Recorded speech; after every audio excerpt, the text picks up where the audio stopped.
Continuamos y vamos a hablar sobre cómo está el conflicto postelectoral o post-jornada de votación, como también le dicen, en el caso de los recursos, los medios de impugnación que presentó Andrés Manuel López Obrador. Sí, efectivamente, él la anunció y ayer por la noche todo su equipo fue a presentar las supuestas pruebas que tienen. Entre ellas, evidentemente, están impugnando pues que hubo compra de votos, que hubo un rebase de topes de campaña, y están presentando pues las tarjetas, famosas tarjetas sorianas, tarjetas de Monex, entre otras pruebas que dice que le han hecho llegar sus simpatizantes. Es una situación difícil, complicada, sobre todo para las autoridades jurisdiccionales, o sea, el Tribunal Electoral del Poder Judicial de la Federación, que es el que va a resolver sobre esto, porque la verdad es que es difícil las cuestiones que están acreditando según la oposición, es difícil de verdad reunir las pruebas suficientes, sobre todo en un caso específico, el caso de la compra de votos. Sí, la verdad es muy difícil. Finalmente el movimiento progresista sabía que no podía ir por el camino de anular la elección porque no se cumplía ninguno de los tres supuestos establecidos en la ley. Entonces se fueron por tratar de invalidarla, argumentando todo esto, que no hubo equidad y demás. Pero bueno, como tú mencionas, es muy difícil comprobar que hubo compra de votos, aunque también están ellos esperanzados en que, bueno, en este país ya se han invalidado alrededor de 20 elecciones de diferente nivel, pero nunca una presidencial. Sí, la verdad que creo que la legislación y las propias instituciones todavía no se han perfeccionado lo suficiente como para que sean capaces de verdad determinar cuándo se rebasa un tope de campaña. No hay manera en realidad, aunque todo el mundo sabe que los topes de campaña se rebasan, y varias veces, sin embargo, a la hora de las autoridades, tanto federales como estatales, nunca han logrado acreditar que se rebasan los topes. No, la verdad es que no.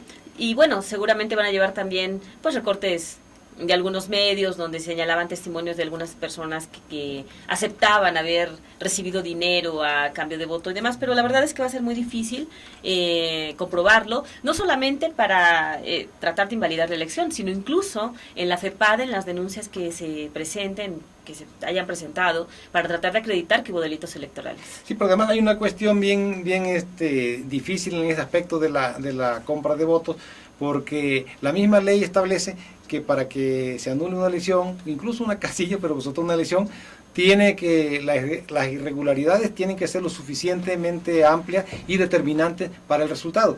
Es decir, en este caso que está hablando de una desventaja de Enrique Peña Nieto sobre López Obrador de más de 3 millones de votos, pues habría que acreditar que efectivamente esos 3 millones fueron producto de la compra del voto. Digo, a lo mejor no fueron, no queremos, aquí no saben ni afirmar ni negar. Sí, de hecho ellos argumentan que fueron 5 millones, habrá que ver cómo lo van a poder demostrar. Exactamente, porque habría que juntar 5 millones que dijeran, que acreditaran, pues así a mí me ofrecieron, me compraron mi voto, yo lo vendí, ¿no? Y eso es muy difícil. Sí, no, la verdad es que sí es difícil. Vamos a ver qué es lo que pasa, todos los argumentos que van a presentar, porque también están argumentando, bueno, el asunto de las encuestas, que habrían sido también un factor fundamental para generar pues ahí inequidad y dar la imagen de que Enrique Peña iba a ganar, e incluso que algunos medios favorecieron deliberadamente a Enrique Peña. Sí, ese aspecto también creo que todo el mundo se dio cuenta de la inequidad, pero sobre todo de las encuestas. Las encuestas fue muy notorio cómo se unificaron todos contra de las posibilidades de triunfo de López Obrador. Sobreavalaron mucho las cuestiones del candidato Peña Nieto y disminuyeron las de López Obrador. Al final de cuentas las cosas se revirtieron, pero indiscutiblemente que esto estar machacando todos los días con la ventaja del puntero, pues yo creo que sí influyó en parte en la población, en los que votaron, pero habría que ver en qué medida y cómo se comprueba, ¿no? Así es, por lo pronto, bueno, el PRI ya reaccionó, dice que ellos van a ir también a los tribunales para defender cada voto que recibieron, y evidentemente pues están llamando a López Obrador que es un mal perdedor. Creo que aquí los dos están en su papel, en su derecho, y qué bueno que estén escogiendo las vías legales y las instituciones establecidas para eso. Si por una parte López Obrador cree que lo agraviaron sus derechos, y pues está bien que recurra a las vías legales, pero el PRI también tiene el derecho a defenderse, ¿no? Todos los demás también, mientras las cosas se den así está bien. Incluso ya López Obrador dijo que no va a afectar a nadie, ¿no? Ya creo que de alguna manera dijo que no va a crear problema. Así es, sí. De hecho lo ha anunciado, aunque me parece que en algunos casos el rechazo rechazo al posible triunfo del PRI por todas estas prácticas que hicieron, ha rebasado a López Obrador, ¿eh? O sea, no es que le esté llamando a la gente a que salga a manifestarse y a rechazar a Enrique Peña, es que la gente lo está rebasando, no le está pidiendo ni permiso, y hay gente que ni siquiera dice haber votado por él, pero en las redes sociales se están generando, pues, sí, inconformidad. Ahora, si aquí está difícil, si estuvo difícil o está difícil probar la cuestión de la irregularidad en la campaña presidencial, donde estuvo claro en esa, allí el Instituto Electoral del Estado de México de verdad que se enfrascó y enredó las cosas, generó tensiones por no actuar de inmediato, ahí no había dudas, ahí no había para dónde hacerse. Tal vez el problema eran las presiones que estaba recibiendo, tal vez del PRI, tal vez del propio gobierno, no sé, pero en el caso de Nezahualcóyotl, porque allí hubo manipulación de las urnas, de las casillas, para alterar la voluntad de los ciudadanos que votaron, y sin embargo, desde el lunes que están acá, hasta apenas ayer dieron por bueno el triunfo del PRD, me parece que innecesariamente, como diría ese poeta de la canción, pero qué necesidad, ¿no? No, pero además hay que recordar que los consejeros dieron una conferencia unos días antes, no todos, porque el presidente no estaba, no todos, entre otros el presidente no estaba, que al parecer él no validaba eso, donde Juan Carlos Villarreal, Arturo Bolio y otros salieron a decir que tenían que contar los votos, o sea, ellos estaban a favor de abrir los 73 paquetes electorales que el PRD señalaba que habían sido alterados y que fueron apartados por un notario público porque al parecer había evidencias de que se manipularon.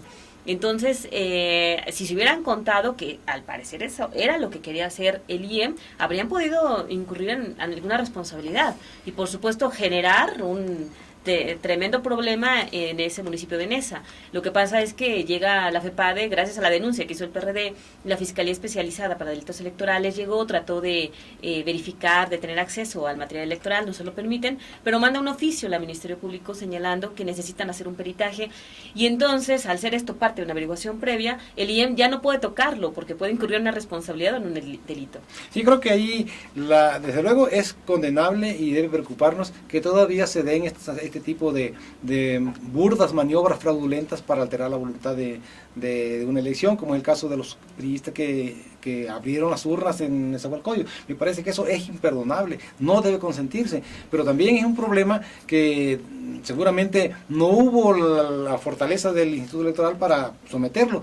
Aquí ya, aunque se haya corregido el error, todavía el delito no se corrigió, ¿eh? El delito claro, debe sancionarse, debe perseguirse y deben castigarse a los culpables, no se puede pasar por alto eso. Y sobre todo porque también el gobierno, algunos de sus funcionarios fueron imprudentes. El caso más específico fue el del secretario de Finanzas, el secretario de Finanzas que dio por ganadora a la candidata del PRI, cuando todavía no se resolvían las autoridades este aspecto. Y esto es importante porque significó una presión para el propio Instituto Electoral. Es decir, Raúl Murrieta es el secretario de Finanzas del Estado de México. Él es el que autoriza y reduce o aumenta el presupuesto del Instituto Electoral. Se imagina que el que les da el dinero esté diciendo que ya ganó fulano, lo que es la presión para el instituto, ¿no? Claro, la verdad es que fue, sí, como tú mencionas, hubo Oye, y extraña porque es prudente ese cuate. La verdad es que sí, es uno de los funcionarios pues más responsables, diría yo, de esa, que así se habían conducido.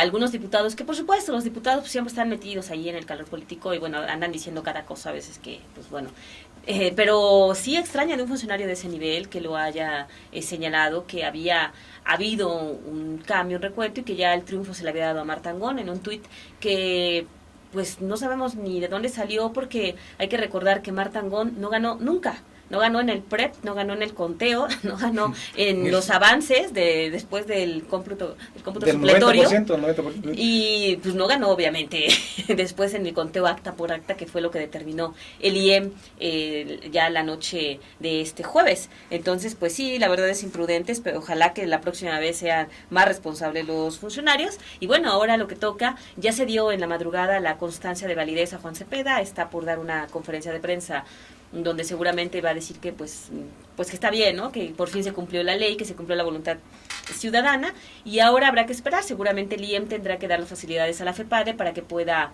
tener acceso al material electoral. Y esto sí, una aclaración, nosotros decimos que fue Raúl Murrieta porque fue su Twitter, a lo mejor la cuenta está alterada, lo antiguo pudiera ser, no queremos dejar eso por un lado, pues sí. Pero el chiste es que si verdaderamente fue el que mandó los correos y todas esas cosas, hizo muy mal. Bueno, sí que lo subió al Twitter a su cuenta. Sí. Pero bueno, vamos a un corte y regresamos.